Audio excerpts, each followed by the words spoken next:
Hey, Rich, can you fix this?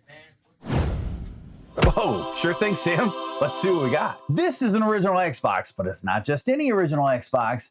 This is the Mountain Dew Edition Xbox. Back in 2003, they were given away as part of a Mountain Dew promotion. You could collect codes off of bottle caps and enter them into the website.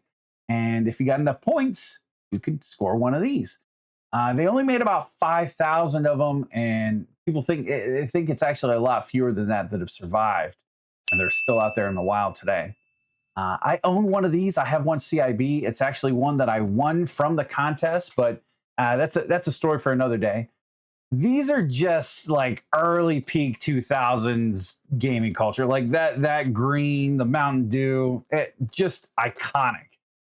This one right here got traded into Rad Junk, and it wasn't working. So Sam trusted me to try to bring it back to life. So we're gonna tear into this thing and see what we got.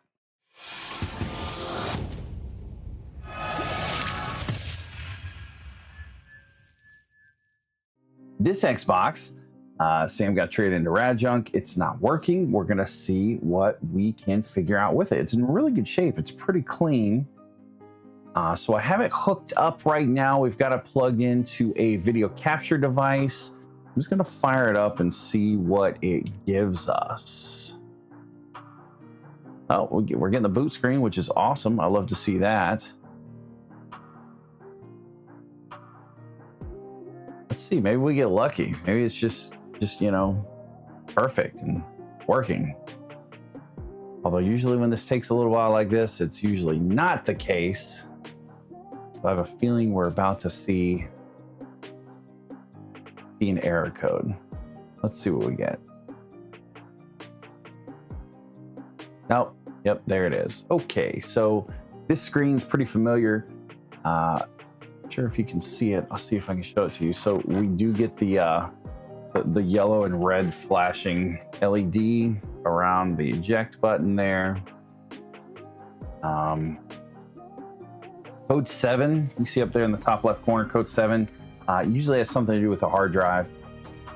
The bummer on the original Xboxes is the hard drives were actually coded to they had a key that was built into them, and it was coded to the motherboard. So the motherboard hard drive combo of each individual Xbox was unique, and you couldn't just take a hard drive from another Xbox and put it in.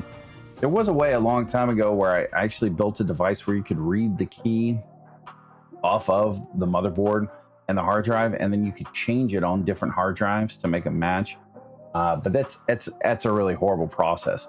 When you jailbreak these, so when you mod them and flash custom BIOS or put a mod chip in it, one of the things you do in that process is called null key, which is basically taking the key on the motherboard of the system that you're modding and the key on the hard drive that you're modding, and you zeroed it out. You just make it all zeros. That way, it'd be very easy for you to swap over to another hard drive. So if you were to swap in a larger capacity hard drive for a mod, you would just make a zero key and everything worked as it should. Or if you wanted to keep it more original, having it null keyed would actually enable you to take other drives that were null keyed and swap them in on the same motherboard too. So we don't want to do that with this one. Obviously this is a very collectible item. I'm pretty sure there were only about 1,000 of them made, and so we want to preserve it as much as possible. There's a couple things that we can check. We could crack it open and we can take a look at like the IDE cable, the hard drive itself, make sure there's nothing funky with jumper pins or any loose connections or something like that, and kind of take it from there. So I'll walk you through the troubleshooting process. If you do get this 07 code and you're trying to preserve it, we'll go through all the troubleshooting steps that we can, and then kind of make a decision at that point how we want to move forward and bring this back to life. Opening the Xbox is not very difficult. You've got 2 screws here behind these stickers, and it looks like this one's already been opened before, which probably isn't a great sign. We'll see what's happening. This sticker here would have like the serial number information on it, but it looks like Looks like Play and Talk has been into this one before. This is one of their stickers, so I get rid of that. And then there's also stickers underneath here. Now, if I was modding this Xbox, it was original Xbox, I wouldn't worry too much about the feet because I have some pretty cool 3D printed feet that I use here that actually the screw runs through. Because we're trying to keep this as stock as possible, what I'm going to do is just peel up a little bit of the foot to expose the screw. Get you a better angle of that here. So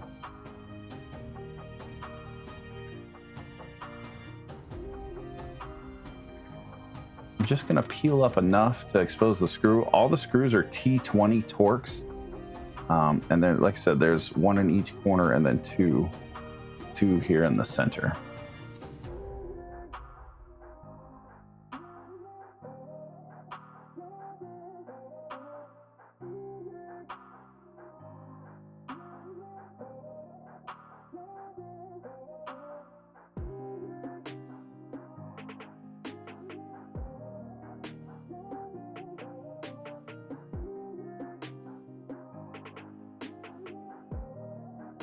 Slowly separate the top.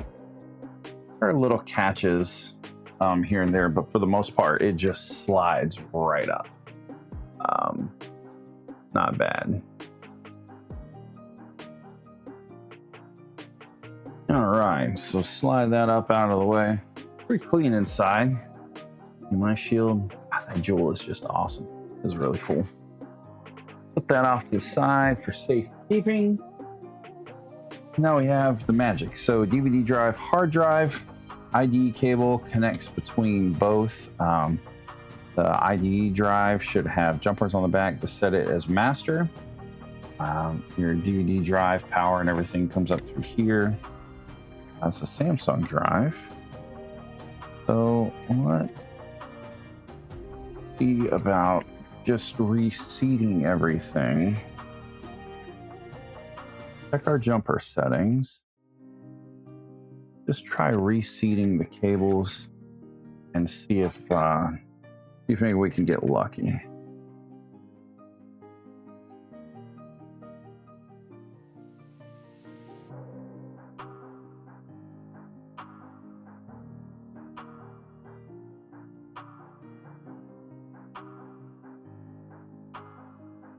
All right, now on my hard drive, you see here it actually gives you your jumper settings from the power connector, which you can see kind of right here. It shows you from the power connector. This would be from this orientation. We want basically 2 blanks and then the jumper installed, and that's exactly what we got there. 2 blanks and the jumper installed. Kind of a bummer it was 7. 7's the worst. It really could just boil down to this hard drive's no good anymore, which would be very unfortunate. But we have some options there. We could use donor parts to bring this back to life. All right, everything back up. Everything back up. Let's try firing it up. Let's see what we get. Maybe we get lucky.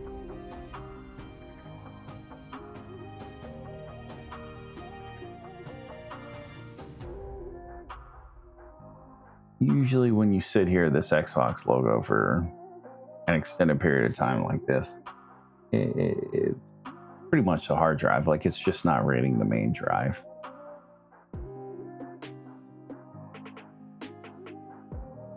So, okay, next thing we're gonna try swapping out this IDE cable with a different one. I've got the ribbon cable switched over. We're going to see, it's a long shot, but I always check because I've actually had a couple of these before go bad on me. So when I'm working on older Xboxes, if I end up not reusing it, I always save them. Always hold on to these because they're getting tougher to find. So let's see what we got. Let's fire this bad boy up and see what we got. And we get lucky. Oh, that Microsoft is a good sign. That's a good sign. Come on, you can do it. Yes. Holy cow, that's amazing. Ladies and gentlemen, I think you've just witnessed the easiest fix I've ever had in my entire life. All right, so here's what we're gonna do. I'm gonna shut this back down. We're actually gonna take a look at the motherboard because I want to talk about some other things, some preventative maintenance things that you should do to your Xbox. This is a, I'm gonna say, I think this is a 1.2 or a 1.3 version Xbox. So we'll get into all that. We'll talk about the different versions and why they're, you know, why some of the main things we're gonna do, and then we'll put it all back together and get it ready to go. Awesome. I am stoked. This is great. The motherboard's secured with, once we get the DVD drive and the hard drive out of the way, the motherboard's secured with a bunch of T10s. Yeah, they're T10 fork screws. There's various connections. It's basically like a computer. Fan connection back here. And then we can lift the board out. We could talk about some of the preventative maintenance we're gonna do. Okay, I'm gonna set the board aside for just a second. And the Foxlink power supply, I really like the Foxlink power supplies. If you go on forums and stuff, you'll talk about different things that are in there, and you're like, oh man, you know, people have different preferences. I've always had good luck with these Foxlink power supplies, so we're gonna hope the luck continues. This putty here, question I see literally all the time on forums and things like that. All this putty, this is just an adhesive. So it you know, when you're looking for like leaky capacitors and things like that, this is not what you're looking for. This white stuff here is just an adhesive to hold everything in place, to help with vibration dampening and things like that.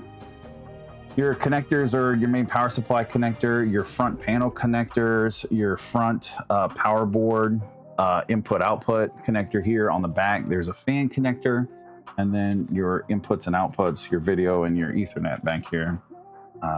There's two screws right there around where the video connector is, but you know, it's fine. This is actually it's actually really clean in here. This is refreshing, because sometimes you really got to do some work, but this was taken care of as I would expect, because it is such a rare console. So all right, then we're gonna move on to the motherboard.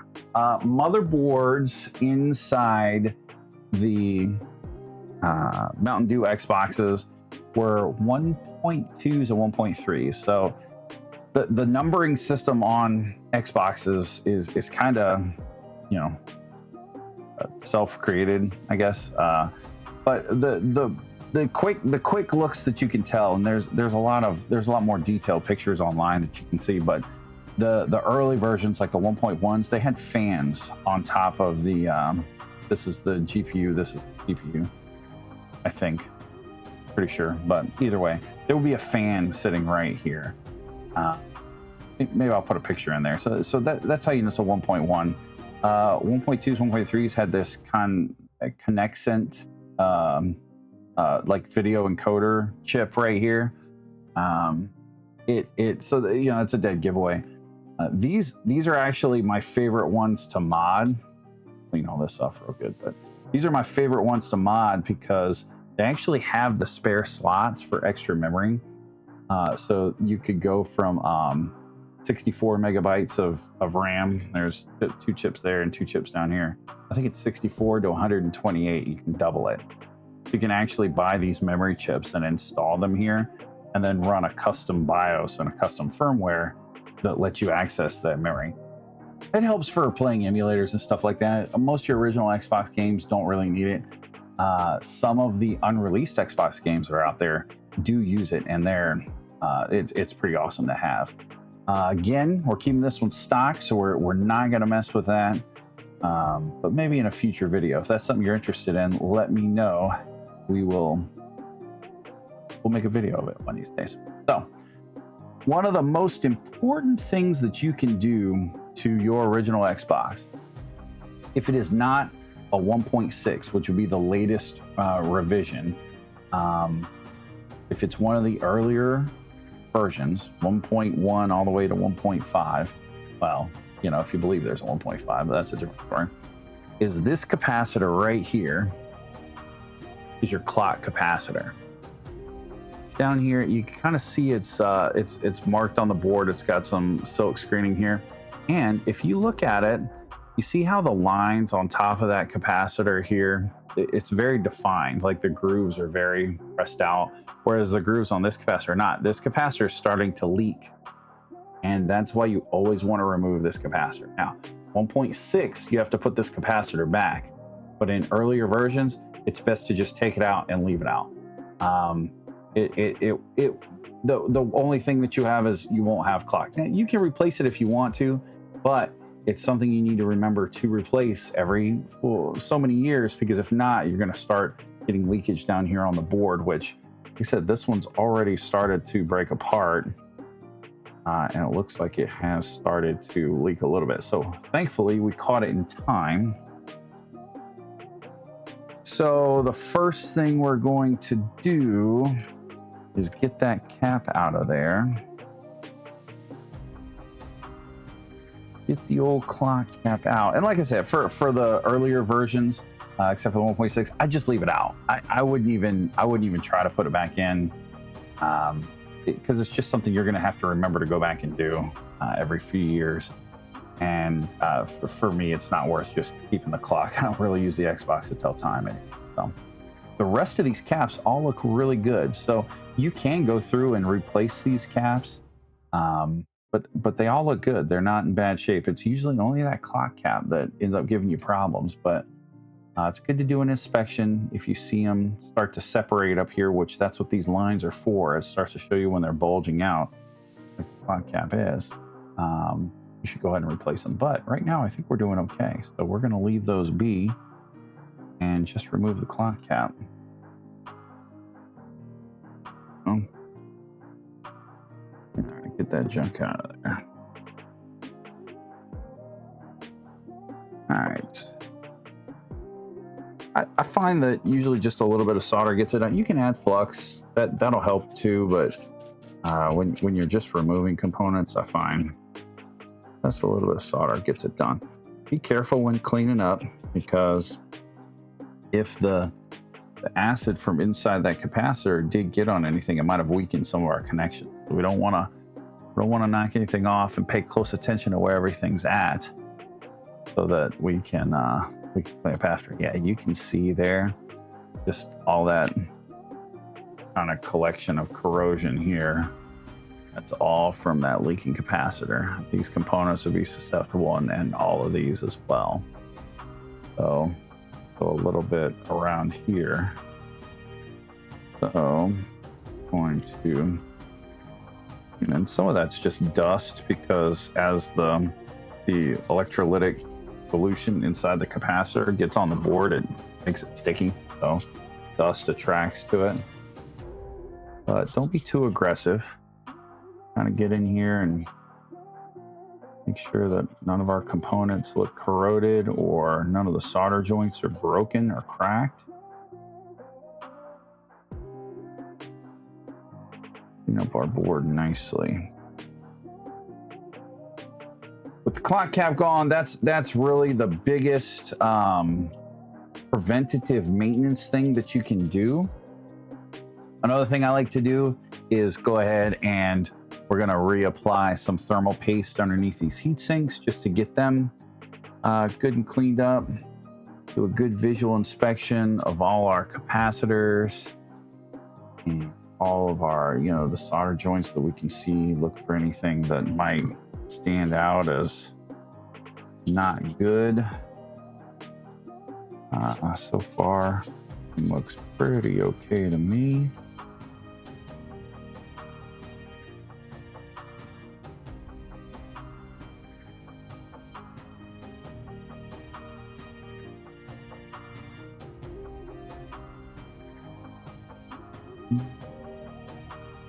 Oh, it doesn't look like they really did much there, so we'll do what we can. So if you can see what I did, pushing it down and then kind of rolling it out of this little lock that's in here. Got it done. All right, get that out of the way. All right, this one's on there a little tighter, so you don't want to pry it, you don't want to pull it. All you got to do is heat up the heat sink, and it'll come right off. We're gonna take a hot air gun.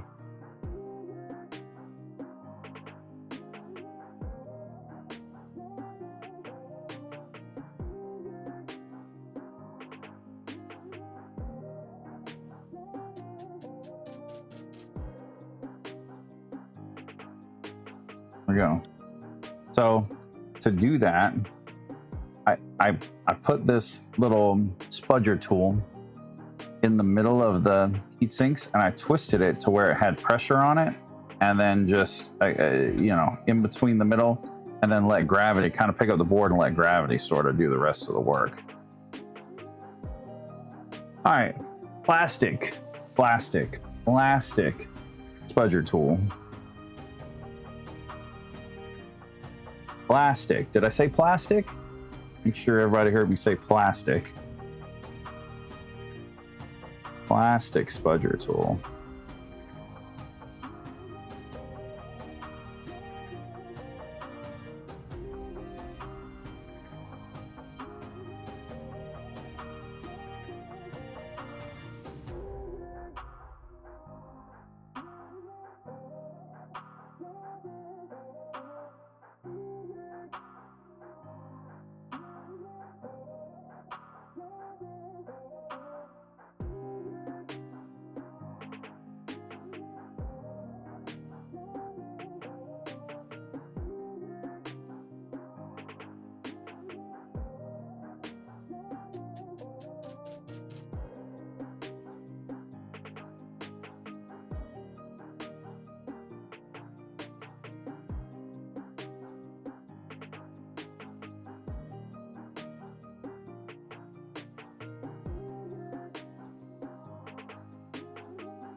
All right, that's pretty good. GPU, CPU, clean them off pretty good. Still a little bit there on the side, but really not a big deal. That shouldn't affect what we're going back with. Just take your time. Acid hair brush. Now, when you buy these acid hair brushes, which I've got a link for all this stuff, I've got a tools list going down in the description. All those links are Amazon links. So when you buy them, you don't pay any extra, but I get a little kickback. So it helps support me. So everybody that's used those links, I appreciate it. It's a big help. But when you get them, they come like this. I just trim the brushes down short so that they're a little stiffer. It lets me get in there with a little more scrubbing power.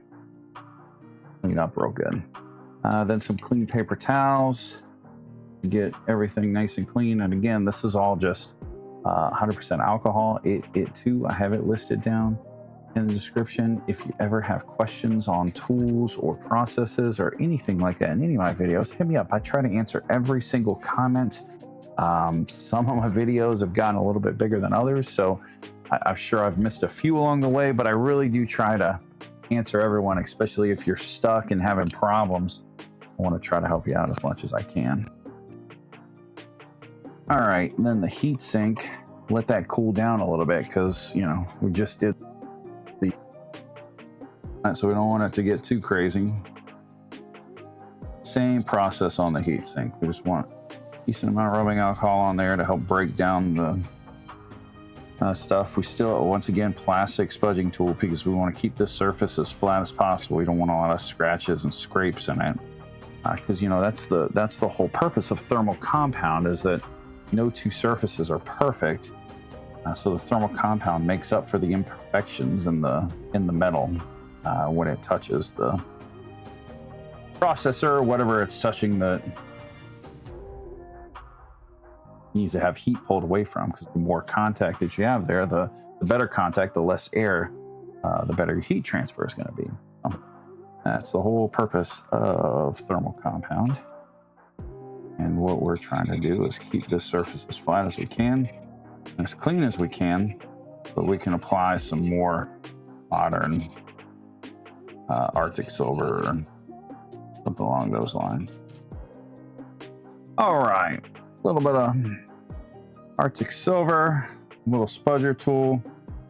There are debates on how much you need and how you should apply it and blah, blah, blah. Tell you the way I've always done it is I use a tool. Don't use your finger. Use a tool and just lightly cover the entire surface of the chip. That was a little bit much on that one, but that's okay. It usually starts with just a little dot. Cool thing is it's easy to go back with a little more. So, you know, I'll do what I just did. A little bit less. You can always just put a little bit more on there if you, but this is okay for what we're doing. And cover it all because the pressure of the heatsink down on top is going to level everything out and completely give a good connection. But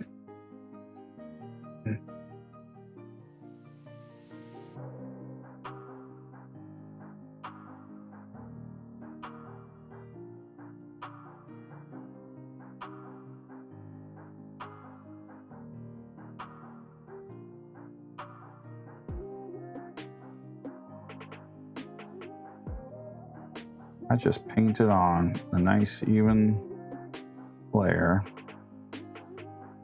Not too thick, not too thin. Same here.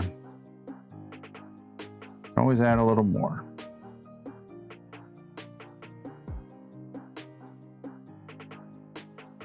Some people do an X, some people do a P, some people do a smiley face. It doesn't matter. Make it nice and even on there.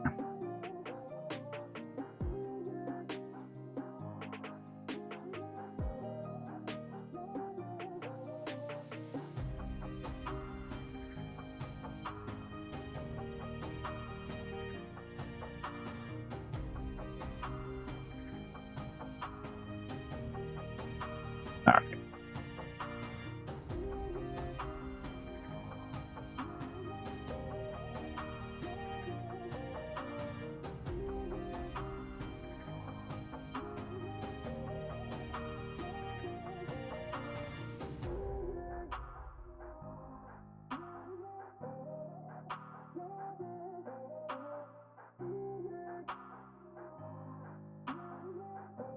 There's that. All right, nice. Okay. And that, I think, is all that we really need to do this board. Actually gonna kind of try to get off some of the dust. I'm gonna clean it up a little bit, hit it with some air, just make sure we don't have anything hanging around. Check out our ports. They're looking pretty good. Yeah, so a little bit of final cleaning, and then we're ready to reinstall, get this thing set up.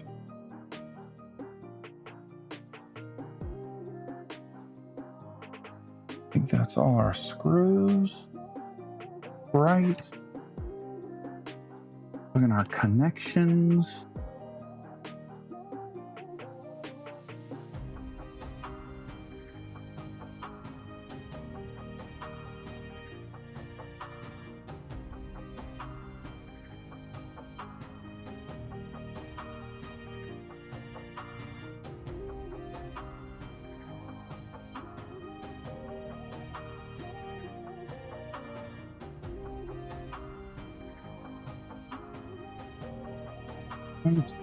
All those.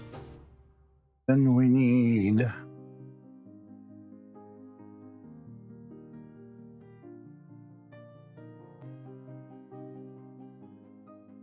the DVD drive with our good ribbon cable. Now there's still some things we could run into. We need to check out this DVD drive. I tell you, most of the time when you get failures on these, it's with the DVD drive. The good news is that they're all interchangeable. The DVD drives, they're not married or anything like that. and I have several spares, so we don't have to worry about that. If it doesn't work, we'll set up a fresh one and go from there. But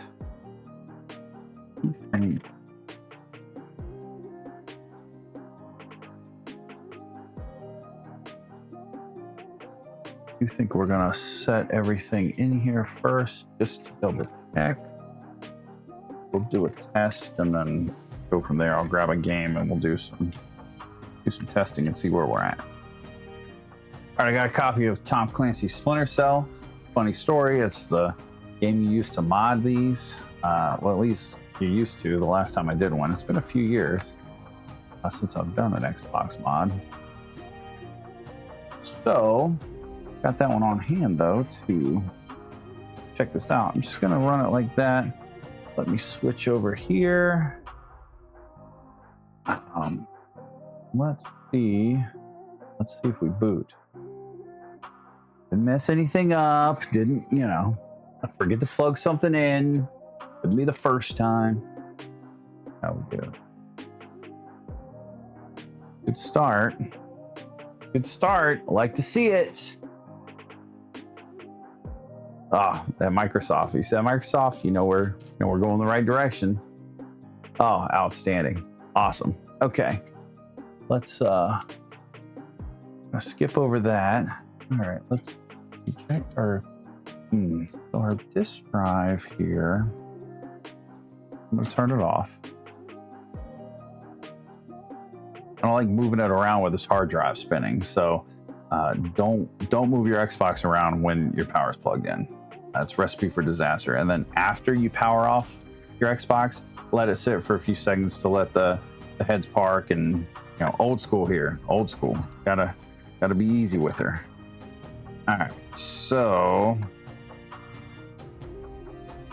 yeah, let's get this out of there for now. Move it over to the side. I want to bring this to you. I can't tell if it's because it's not aligned. The disc isn't ejecting. So we'll just run it like that for now.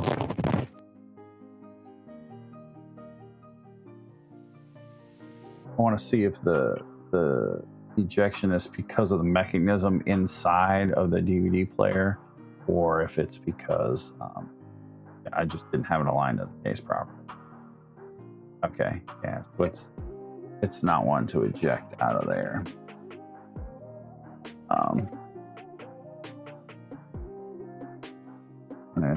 Actually, exactly sure why, but okay, no big deal. That I have other.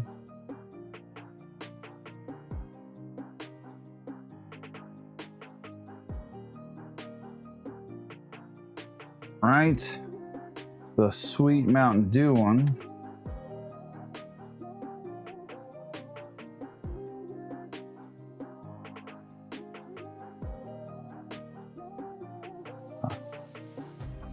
Put this and this in here. Slide her down in place. Oh man, I love it. I love it.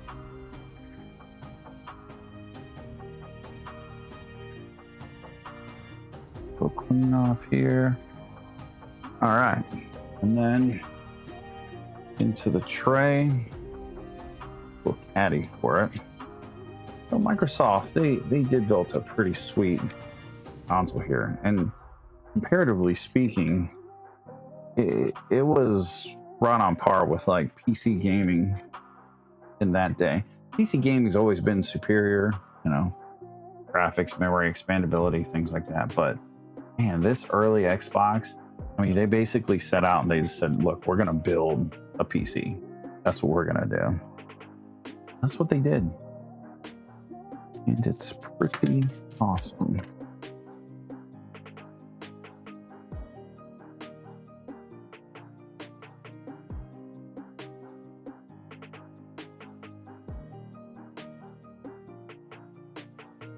All right. Now you're putting this back together. It takes a little bit of finesse with the alignment. All your tie down points, your screws, even your case top screws really need to be, you know, sometimes all the way tight is too much and it doesn't let this DVD drive open cleanly. So a lot of times what you have to do is sort of loosen them up and give yourself a little wiggle room. And then same goes with the internal screws on the case as well. So you don't want to, because there's two up here and then there's one here in the center.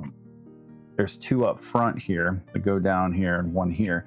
And that'll help you get everything sort of angled in the right orientation, which is what you really want. Okay. All right, let's hook everything back up.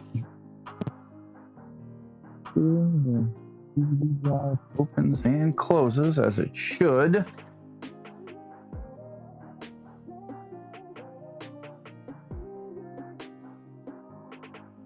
Yeah, that looked good.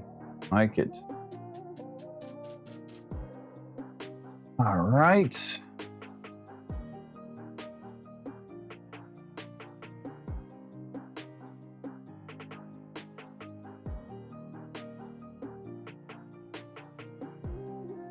Oh, that's what we like to see.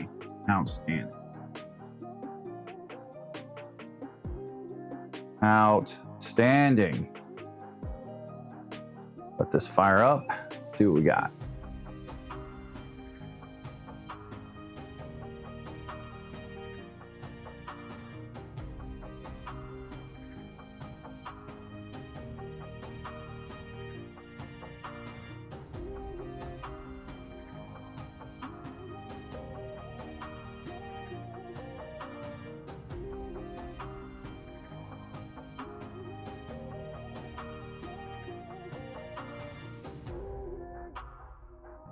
That's what we like to see. All right.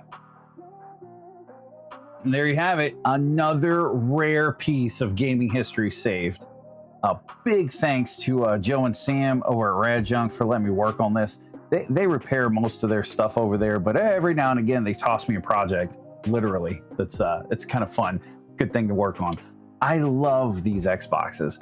Of all the original Xboxes, this is definitely my favorite. Sort of custom. Shouldn't say custom, but special edition, limited edition version. And really, of all the game consoles that had special editions and things like that, this one holds a very dear place in my heart. I absolutely love this Xbox. Thankfully, it was an easy fix. If we wouldn't have gotten as lucky as we did, we probably would have had to do some sort of transplant with a donor Xbox, because there's really no easy way around that hard drive crash because of the way the hard drives and motherboards are married together. Thankfully, we didn't have to do that.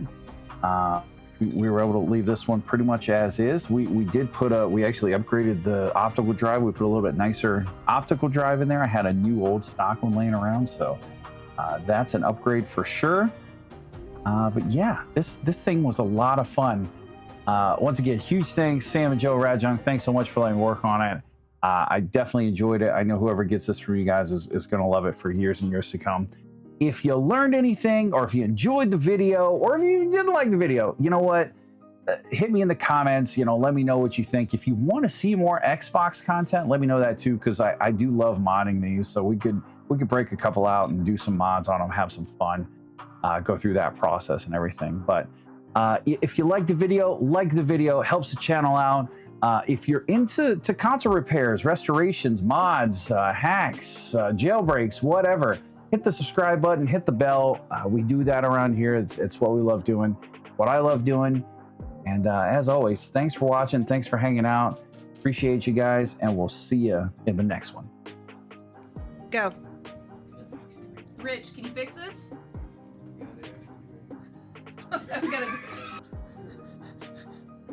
Go. Hey, old Rich, can you? I don't know. Are you Jersey?